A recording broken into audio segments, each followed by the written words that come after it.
A single chat bubble can end a career. It's subtler than a firing notice, a line in blue, a photograph, an instruction disguised as a joke. It was meant to detonate me inside a group chat I didn't even know existed. I saved the image. I did not cry. I did not run. I opened the doors they assumed were locked. My name is Mara Blake. I run vendor integrity at Silver Reed Capital, which sounds cleaner than it is. I am the company's memory. I am 34 and allergic to drama. I memorize clauses, not faces. Where other people feel, I log. Or others gossip, I build audit trails. Processes are either true or false. People are messy. That's why I was a problem the moment Ethan Rhodes showed up. Ethan arrived wearing two things he'd never earned, a title and a parachute. Head of Strategic Acceleration, the kind of role a consultant invents and the board approves because someone with deep pockets knows someone with the board seat. His father sits on multiple advisory committees. Our CFO, Mark Hale, had owed that family more than favors. He had debts that didn't look like numbers. Power here is currency traded in whispers. The squeeze began like all good squeezes, invisibly. On Monday, I lost a distribution list I'd built. On Wednesday, my name disappeared from the finalization thread for the Morrison account. I had written those templates. By Friday, the compliance digest that once landed in my inbox like clockwork went to other people. No memo, no meeting, no polite severance of responsibility, just a blank space where my authority had been. Isolate, suffocate, claim the victory. It's the corporate soft squeeze, surgical and polite. They expected the script, anger, a forwarded complaint to HR, a cheerful voicemail tell friend. They wanted me to react. I did not. Emotions are leak points. My rule, observe, document, and build the argument the system cannot ignore. That night, I activated my personal black box. Everybody at Silver Reed knows how to back up a spreadsheet.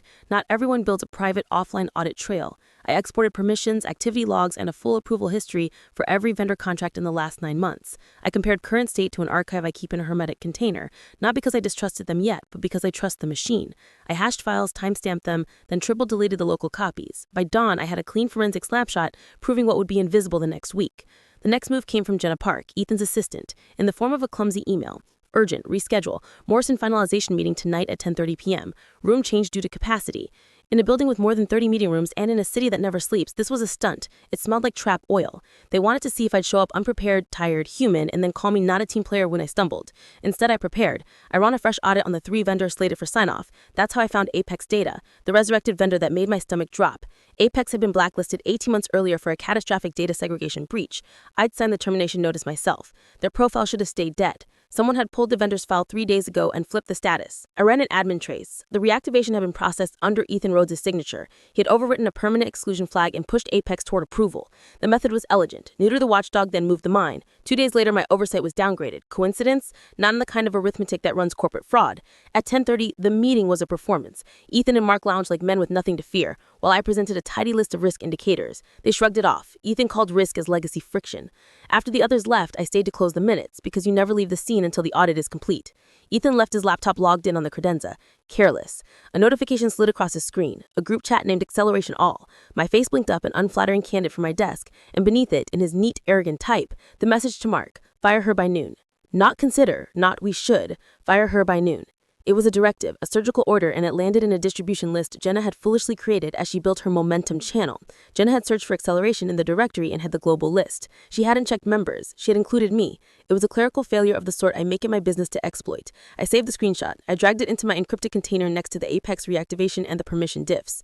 I logged out of Ethan's profile on the conference Mac, leaving a clean exit trail. I left the building with the same calm I use when I close a major incident. Methodical, unimpressed. I didn't go home to sleep. I went to my small rented apartment in the West Loop and plugged the drive into a walled-off workstation that never touched the Silver Reed network. I ran differentials, admin rights 3 months ago versus now. Vendor approval role turned to read-only. Distribution list deleted. The timestamp for my access change was exactly 72 hours before Apex reactivation. It mapped like a needle to a record. It was beautiful and sickening. But the message, fire her by noon, that was personal. It was an insult and an order wrapped together. It was choreographed to remove the one person who could prove the fraud. If the fraud is the crime, this was the tidy cleanup. Then brilliantly, stupidly, Ethan made 2 mistakes. He wasn't careful with devices. He forwarded the momentum email to the wrong thread. He underestimated process people. And he didn't imagine I'd be the one to join the dots. I had the motive, the opportunity, the who, and the how. What I didn't have yet was the stage. For that, I needed a venue where rules mattered more than power. I opened a different archive and pulled up the charter for the Arden Club, a private men's club turned ethics forum where I'd once helped draft dispute resolution language. Clause 6.9. No member shall use club facilities to conduct professional humiliation or reputational degradation. It was a clause I'd written years ago and tucked away like a legal landmine. If Ethan wanted a stage, I could change the stage. If he wanted the optics of a public humiliation, I could bring a body that enforced the rules. I copied the message, the vendor logs, the permission diffs, and a high-res image of the Arden post where Jenna had bragged about the power lunch. I uploaded each file to my encrypted container, named them Exhibit A through Exhibit D, and started composing 3 gentle emails. One to the club's GM, one to a trusted compliance ally, and one that looked like a cooperative, naive note to Ethan acknowledging the realignment. It was bait. It had to be. People with power make mistakes when they think they control the narrative. My bait would not look like accusation, it would look like concession. The trap is always built with clean language and an even cleaner chain of custody. Because in the end, insults are theater, but data is law. By the time the city's lights dimmed at 2:14 a.m., my container had a full spine, motive, action, cover-up, and the personal hit. I sat back and let the processes I'd initiated do the heavy lifting. They had tried to remove me from the system. They had forgotten the system belonged to people like me. The next move would be quiet and administrative, the most terrifying kind.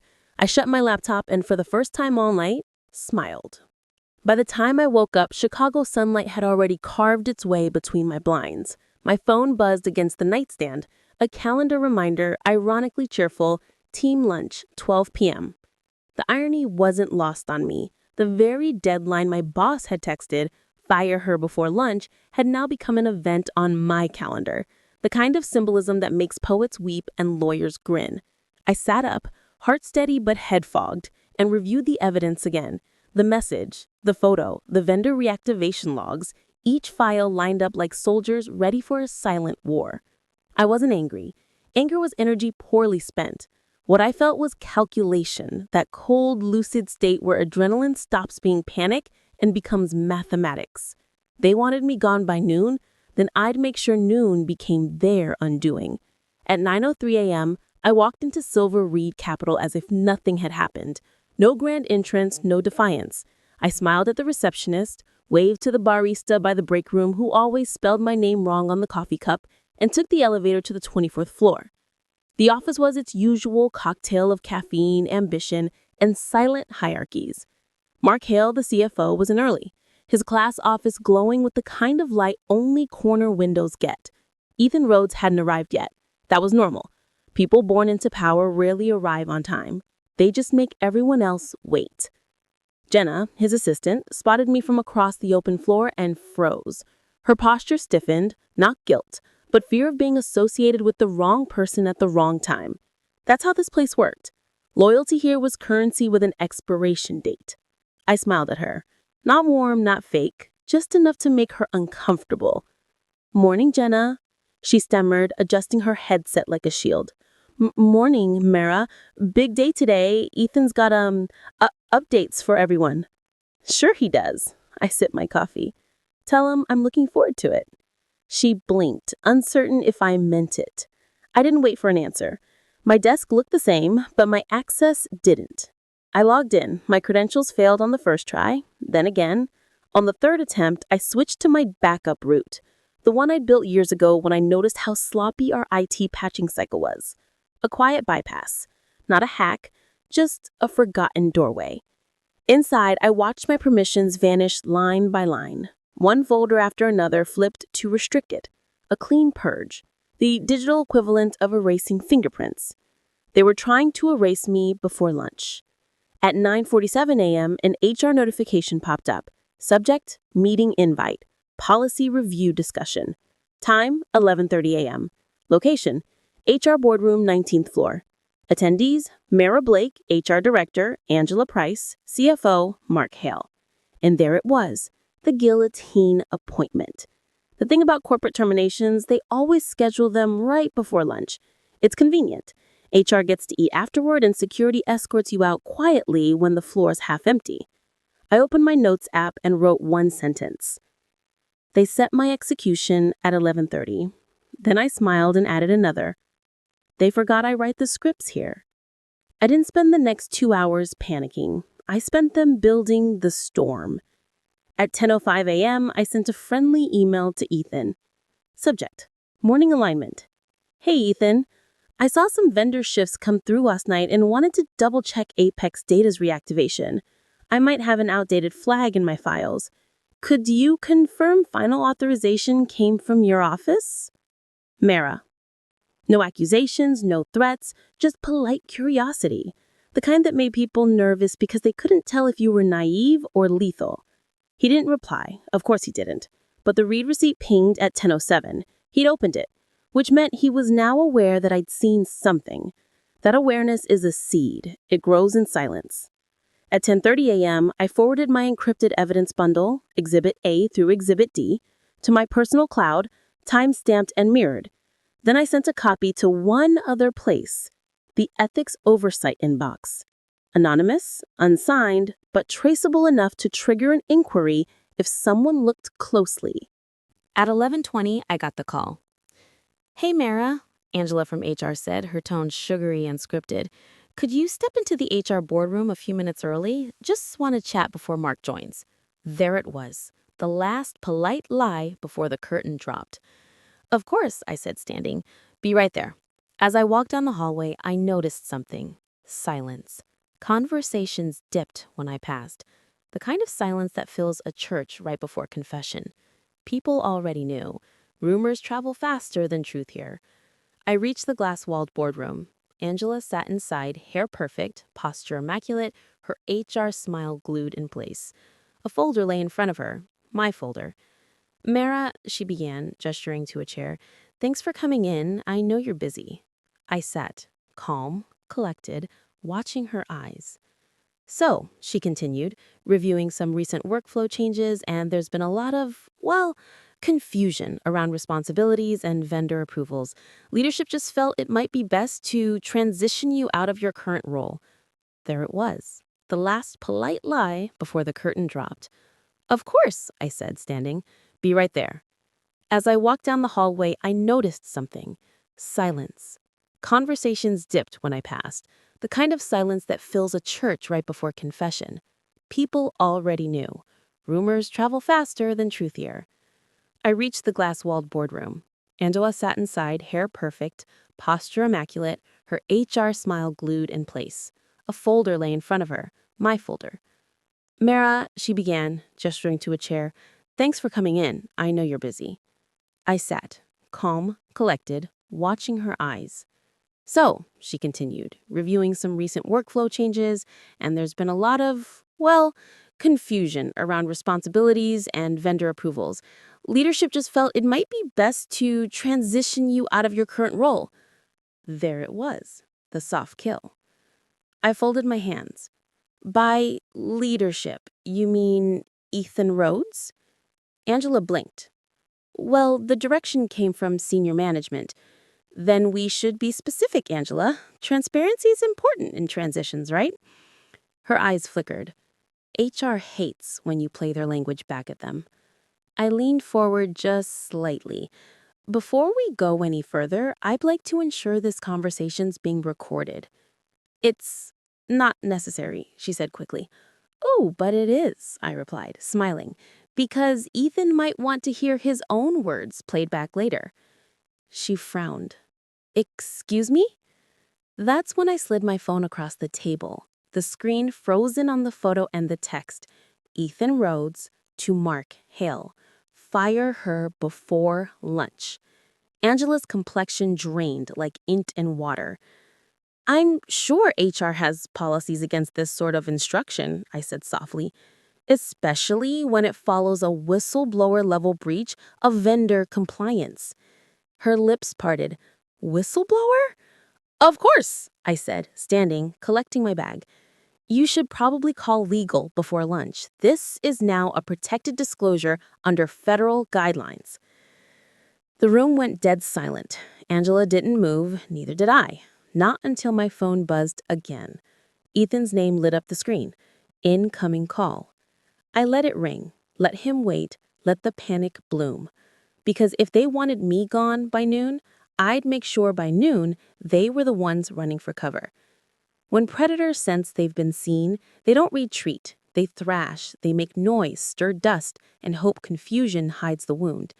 Ethan Rhodes was no different.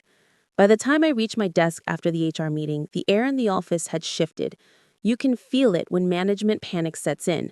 Phones start buzzing harder, doors that usually stay open quietly click shut, and conversations become clipped and coded. My Slack pinged at 12:06.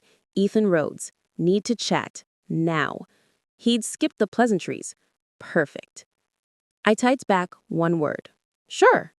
I waited exactly 7 minutes before walking into his glass-walled corner office, long enough to remind him he didn't own my time anymore.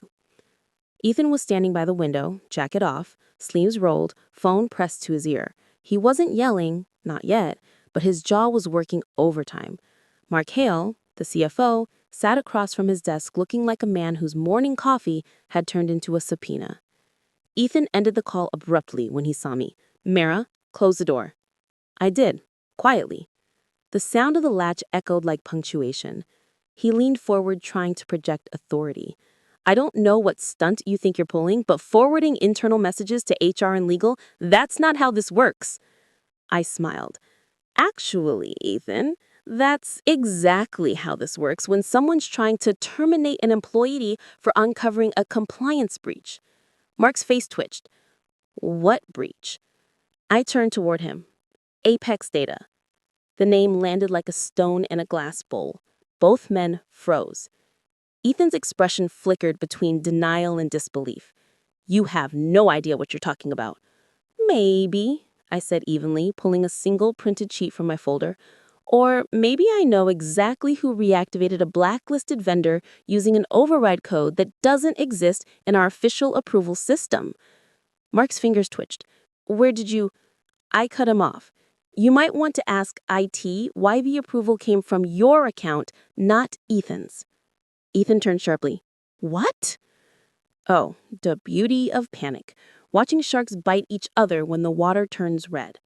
I let the silence stretch, then added, "Of course, the Ethics Oversight Committee has the timestamp now, so they'll figure it out soon enough." Mark stood abruptly. "Excuse me?" he muttered, storming past me and out the door. The slam of his office down the hall was my symphony. Ethan exhaled hard, then glared at me. "You think you're clever?" "No, I think I'm thorough." He paced. "You don't understand what you're dealing with. Apex isn't some random vendor. They're a partner. Mark authorized it months ago. You're just caught in the middle." Caught in the middle, the classic gaslight phrase of men who think they're untouchable. I tilted my head. "If I'm caught in the middle, why did you text your CFO to fire me before lunch?" He froze. His nostrils flared. "That was out of context." I laughed. "Really? I'm dying to hear what context makes that sentence okay." His composure cracked for just a second, a vein pulsing at his temple. Then he smirked. "You won't win this." Who said I wanted to win? I leaned forward, lowering my voice. "I just want to watch the truth circulate. You'd be surprised how fast rumors move when they sound like facts." He frowned. "What did you do?" "Nothing," I said, walking to the door. "Yet." I didn't go back to my desk. Instead, I stopped by IT. Omar, our lead tech, was mid-coffee when I appeared at his cubicle. "Mara, hey, what's up?" I smiled. "I need to know when Apex Data's approval records were last altered and who was logged in at the time." He frowned. "That's confidential." "So is the compliance system," I said, lowering my voice. "And someone used your admin portal to rewrite it." His color drained. "Wait, what?" 20 minutes later, Omar sent me a secure message. "You were right. Apex was reactivated from Mark Hale's terminal. But here's the weird part. His device ID was cloned from Ethan's system. Same MAC address, different endpoint. Somebody spoofed it." Spoofed. That single word was the key. It meant Ethan had framed Mark to distance himself if things went wrong. It also meant the two men who had schemed to erase me were now about to turn on each other. I couldn't have scripted it better if I tried. By 3 p.m., the company rumor mill was in flames. People whispered in hallways, HR huddled behind closed doors. The CEO's executive assistant was spotted carrying a folder labeled Urgent Internal Review. The dominoes had started falling. All I had to do was make sure they hit the right targets. I sent another message to Ethan at 3:11 p.m. Subject: Follow up on Apex. Hi, Ethan. I understand now that there might have been confusion with the authorization. I've looped an internal audit to clarify. I'm sure they'll sort it out quickly. Best, Mara. I added internal audit in bold just to let him feel the noose tighten. 5 minutes later, Jenna appeared beside my desk, pale and shaking. He wants you gone, she whispered. He's blaming you for everything. He said you hacked the system. I raised an eyebrow. Did he? She nodded. He's already talking to legal. Good, I said. Then tell him I'm ready to provide my full written statement and copies of his texts. Her mouth fell open. You have those? I always have those. That evening, I left work calmly, as though it were any other day. Outside, the city buzzed with weekend energy, street food vendors, taxis honking, the low hum of life continuing, while reputations quietly disintegrated 24 floors above. I walked to the river, leaned against the railing, and pulled out my phone. A single new email from Anonymous blinked at the top of my inbox. Subject: Your disclosure has been received. Message: Thank you for your submission. Our review team has initiated an inquiry. Please refrain from further internal communication related to this case until contacted. Perfect. The wheels were turning now, slow, heavy, and unstoppable. I slipped my phone back into my bag, exhaled, and let the cool air sting my cheeks. Ethan thought the game was about firing me. He hadn't realized yet. I wasn't fighting for my job. I was fighting to rewrite the narrative he built. And the next chapter would be public. The Monday after the fire her before lunch fiasco felt like waking up after a controlled explosion, the kind you light yourself and then wait for the smoke to clear. Silver Reed Capital wasn't talking about it openly, but you could feel it everywhere. The tightened smiles, the quieter hallways, the way people stopped using company chat for anything that sounded remotely personal. The corporate machine had gone defensive. I arrived earlier than usual, coffee in one hand, a file in the other. Just another loyal employee showing up to a workplace that had tried to erase her. My badge still worked, which meant one thing. Legal hadn't sorted out who to blame yet. Perfect. At 8:17 a.m., my inbox pings with a calendar invite. Subject: Internal Audit Interview. From the Audit Department, Compliance Review. Time: 11 a.m. Attendees: Mara Blake, Ethan Rhodes, Mark Hale, Audit Team Lead, Sophie Laird. There it was, the showdown in fluorescent lighting. I leaned back in my chair, staring at the invite. Audit interviews weren't uncommon, but including both Ethan and Mark, that was unusual. Normally those things were separate to prevent collaboration or witness contamination. This meant one of two things. Either Audit was out for blood, or they wanted the wolves to eat each other. Either way, I'd bring popcorn. At 10:55, I walked into the glass-walled conference room, laptop under my arm, confidence locked in place like armor. Sophie, the audit lead, sat at the head of the table. Calm, deliberate, the kind of woman who knew how to make powerful men sweat without raising her voice. Ethan and Mark were already there. Mark looked exhausted, tie crooked, eyes darting toward me like I was radioactive. Ethan, on the other hand, was pure arrogance. No tie, sleeves rolled, watch gleaming, the look of a man who thought charm could outpiece truth. She gestured. Please have a seat. We did. She began with the professionalism of a surgeon. This review concerns the reactivation of Apex data systems and the subsequent internal communication surrounding that process. Ethan immediately jumped in. Look, we've already clarified this was a systems glitch. IT confirmed someone accessed my credentials without authorization. I interrupted softly. That's not what IT told me. Sophie's gaze shifted to me. You spoke to IT? I nodded. Omar, he provided the access logs. The system wasn't hacked, it was cloned internally. The same MAC address, 2 terminals within 10 feet of each other. That's not a breach, that's orchestration. Ethan's jaw tightened. That's absurd. Mark snapped. Then how did your signature end up approving a vendor we blacklisted a year ago? Ethan turned on him. You signed off on the financial clearance. And you ordered it, Mark fired back. The tension was delicious. 2 men who'd conspired together, now tearing each other apart while pretending it was for the greater good. Sophie let them go at it for a few seconds before lifting a hand. Gentlemen. Her voice cut through the noise like glass. We'll get to authorization later. Ms. Blake, you mentioned communications. Can you clarify?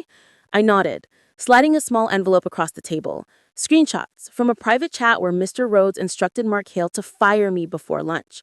The message included a photograph of me taken inside the office without consent. Ethan's jaw cracked. You had no right to access that conversation. I didn't access it, I said evenly. I was accidentally included in the distribution list. Your assistant used a global tag when she created the channel. Mark looked at him horrified. You sent that to half the leadership team? Ethan's silence was answer enough. Sophie studied the printouts, her brow tightening. We will need to retain these for the record. Of course, I said. I already submitted digital copies to the Ethics Oversight Portal last Friday. Mark's head shot up. You did what? Submitted a whistleblower disclosure, I said calmly. Protected under both federal and corporate ethics statutes, which means any attempt at termination after submission is classified as retaliatory action. Sophie nodded approvingly. That's correct. Ethan went pale. For the first time since this began, he looked like he understood the weight of the situation. His voice dropped an octave. You're making a mistake, Mara. You're turning this into something it doesn't need to be. I tilted my head. You already did that when you sent my photo around with a timestamp. The meeting dragged on for another hour, the kind of bureaucratic slog where every word gets typed into an official transcript. By the end, Sophie closed her laptop with a quiet finality that said everything. We'll be reviewing this with the compliance board. In the meantime, all involved parties are to maintain limited communication. That includes you, Mr. Rhodes. Ethan's lips thinned. Understood. Good, Sophie said, standing. You'll be contacted once the preliminary report's complete. I gathered my things, thanked her, and walked out before anyone else could speak. I'd done enough talking. By the time I reached the elevator, I felt my phone buzz. A text from an unknown number. Unknown. You don't know who you're dealing with. Walk away before you regret it. I smirked. Cowardice always hides behind anonymity. I typed back, if you're going to threaten me, at least spell your threats correctly. No reply. That evening, I got a call from an unlisted number. Mara Blake? Yes. This is Detective Albright, Chicago PD Cybercrimes Division. Your name came up in connection with a report filed by Silver Reed Capital. I closed my eyes briefly. Of course it did. Don't worry, he added. It's about an internal data issue, but I'd like to clarify a few details. You available tomorrow morning? Sure, I said. Do you want me to bring the proof that shows who actually manipulated the data? There was a pause. Then, I think you'd better. When I hung up, I leaned back in my chair, the city lights bleeding through my apartment window. Ethan thought he was powerful because he had money, charm, and a father on the board. But people like him always forget one thing. Power doesn't protect you when truth starts circulating through official channels. He'd built his empire on silence. I just taught silence how to scream. Tomorrow, the investigation would no longer belong to the company. It would belong to the law. And for the first time since this started, I felt the tide turn. The next morning didn't feel like war. It felt like clarity. The kind that only comes when the end stops being internal politics and starts being evidence. I dressed like it was any other Tuesday. Crisp blazer, black jeans, hair tied back, but inside, I was wired, sharp, and ready to detonate with precision. Ethan had dragged this into the open by filing that bogus data breach report with the Chicago PD. Now it was my turn to show them what a real digital footprint looks like. At 9 a.m. sharp, I walked into the Cybercrimes Division downtown. Detective Albright was waiting by the front desk, mid-40s, square-jawed, skeptical by default. He led me into a small, glass-walled interview room, the kind meant to make people sweat. "Appreciate you coming in," he said, motioning for me to sit. Silver Reed filed a complaint that someone accessed restricted company data from unauthorized systems. The name attached was yours. Of course it was, I said evenly. When you threaten men like Ethan Rhodes, they panic and invent crimes. He leaned back, studying me. You got proof of that? Oh, I said, pulling a flash drive from my bag. I brought the receipts. I plugged the drive into the evidence terminal. On screen, folder after folder populated. Timestamped logs, screenshot evidence, email headers, and internal access traces. Everything from Apex Data's resurrection to the infamous "fire her before lunch" text. I narrated calmly, like a scientist walking him through a specimen. Here's where Ethan overrode the vendor blacklist, and here is where Mark Hale approved the wire. This is the McAdress clone showing the spoofed terminal signature. And this, I clicked a file, is where Ethan told his CFO to fire me before I could expose it. The detective scrolled slowly, his expression tightening. You built a full audit trail? I build systems for a living. They just forgot I also build exit plans. He grunted. And you've submitted this to the federal whistleblower portal. Last Friday, I confirmed. He shut the folder and exhaled. All right, for the record, we'll subpoena Silver Reed's logs and confirm the spoof. If what you're saying checks out, this isn't a breach case. It's fraud and retaliation. I allowed myself a small smile. I'm aware. By noon, the dominoes began to fall faster than even I expected. Corporate legal had already been notified that a police request for records was coming. HR went into immediate crisis mode, and the CEO, who had been conveniently silent through all of this, suddenly wanted an emergency meeting that afternoon. When I stepped off the elevator at 3 p.m., the 24th floor was electric. Phones ringing, assistants whispering, executives pretending to look busy.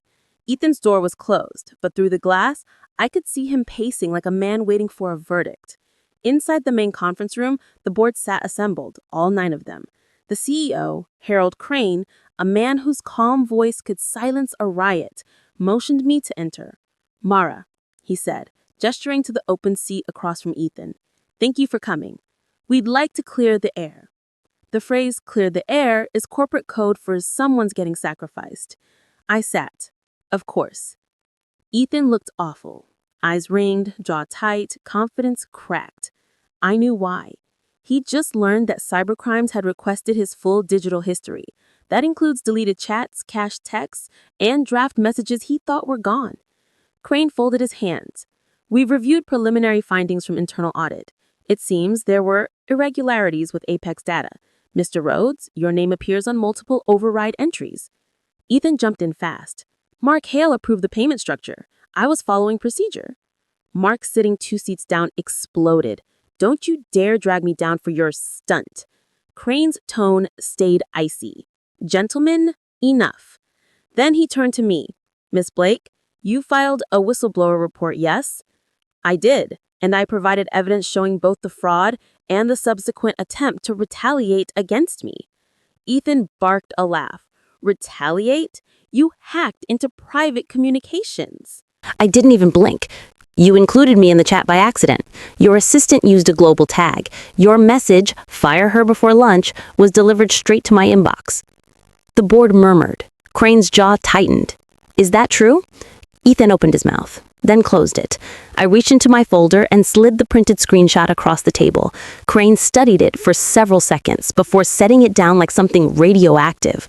Well, he said finally, that clarifies things. The meeting went downhill for Ethan after that. Audit confirmed his signature was used to reactivate Apex. IT confirmed his terminal had cloned Mark Hale's credentials. HR confirmed my firing was scheduled after my protected disclosure. In corporate language, that's the equivalent of a death sentence. Crane dismissed the room, asking Ethan to stay behind. As I stood to leave, I caught his reflection in the glass wall, pale, shaken, the confidence drained. I didn't gloat. I didn't have to. The system he'd manipulated had turned against him. I walked out quietly, letting the door close behind me with a soft click. 3 weeks later, Silver Reed Capital issued a formal press statement. Following an internal review, the company has terminated Mr. Ethan Rhodes, head of strategic acceleration, effective immediately, due to violations of compliance of ethical conduct. No mention of me, no victory parade, just the sterile, bloodless truth printed for public consumption. But in the corner of the press release, buried in the legalese, was a single line that mattered. A revised vendor compliance policy was developed under the direction of Senior Auditor Mara Blake. That was enough. The day the news went public, I got a message from Detective Albright. Albright. He cut a deal, testifying against the CFO. You were right about everything. I read it twice, then deleted it. Closure doesn't need witnesses. That evening, I found myself back at the Riverwalk. Same railing, same skyline. The city glowed gold against the water, and I let the wind push my hair across my face. I thought about all the little details that had led here. The photo, the message, the arrogance. They wanted to fire me before lunch. Instead, I turned their empire into a case study. I took a deep breath, pulled out my phone, and opened a blank email draft. To myself. Subject, lessons. Body, never fight power with anger. Fight it with process. Paper cuts bleed slower, but they never stop bleeding. I hit save, not send. Some words are meant to stay private. As the river lights flickered below, I smiled. The truth wasn't quiet anymore, and neither was I.